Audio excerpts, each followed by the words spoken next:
آپ ابھی اپنی سکرین پر ایک خوبصورت جوان کی خوبصورت تصویر ملاحظہ کریں گے. یہ شخص 3 ماہ پہلے تک دنیا کے امیر اور بااثر ترین لوگوں میں شمار ہوتا تھا.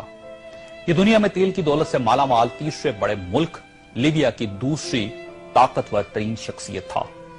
یہ کس قدر امیر اور بااثر شخص تھا، اس کا اندازہ آپ 2-3 مثالوں سے لگا لیجئے. یہ لندن میں تھا. اسے شمالی لندن کا ایک گھر پسند آ گیا.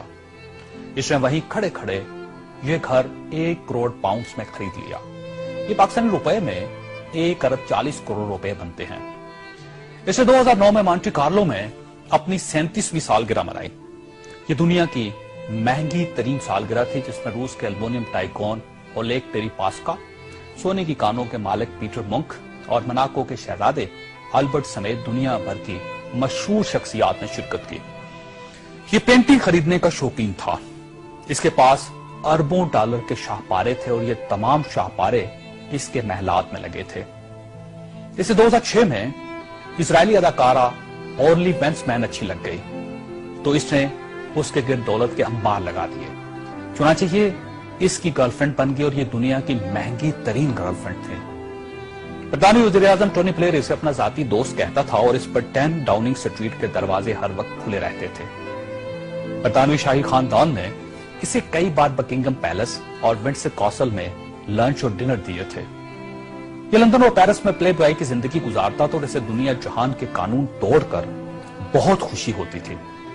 اس نے ایک بار پیرس کی شانزلیزے پر 120 کلومیٹر کی رفتار سے گاڑی چلا کر پوری یورپی دنیا کو حیران کر دیا اور پیرس کی سٹی حکومت کوشش کے باوجود اس کا چالان نہ کر سکی.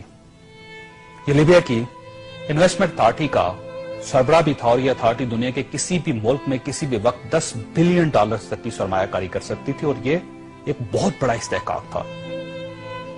اس شخص کا نام ناظرین سیف الاسلام ہے اور یہ لیبیا کے سابق حکمران کرنل قذافی کا بیٹا ہے.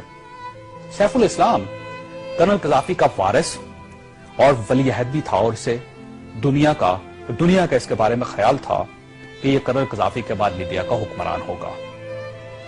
یہ اس قدر بااثر تھا کہ کرنل قذافی کو نیوکلیر پروگرام ترک کرنے پر بھی اسی نے قائل کیا تھا. اس نے بلغاریہ کے اس میڈیکل گروپ کو چھڑوانے میں بھی بڑی مدد کی تھی جس پر بچوں کو ایڈز کے ٹیکے لگانے کا الزام تھا. برلن نائٹ کلب اور لاکھ روپی دھماکے کے متاثرین کو معاوضہ بھی اسی کے حکم سے جاری ہوا تھا. اب میں آپ کو اس کی تازہ ترین تصویریں دکھانا چاہتا ہوں. یہ سیف الاسلام 3 ماہ پہلے لیبیا کے چھوٹے سے قصبے اباری میں چھپ گیا. یہ 2 دن پہلے 19 نومبر کو قصبے کے ایک ایسے کمرے سے برآمد ہوا جس میں باتھ روم تک نہیں تھا اور یہ بدبودار پرانے کمبل میں لپٹا تھا. اس کی انگلیوں پر پلستر چڑھا ہوا تھا اور یہ پلستر بھی اس نے خود چڑھایا تھا کیونکہ اسے ڈاکٹر تک کی سہولت حاصل نہیں تھی.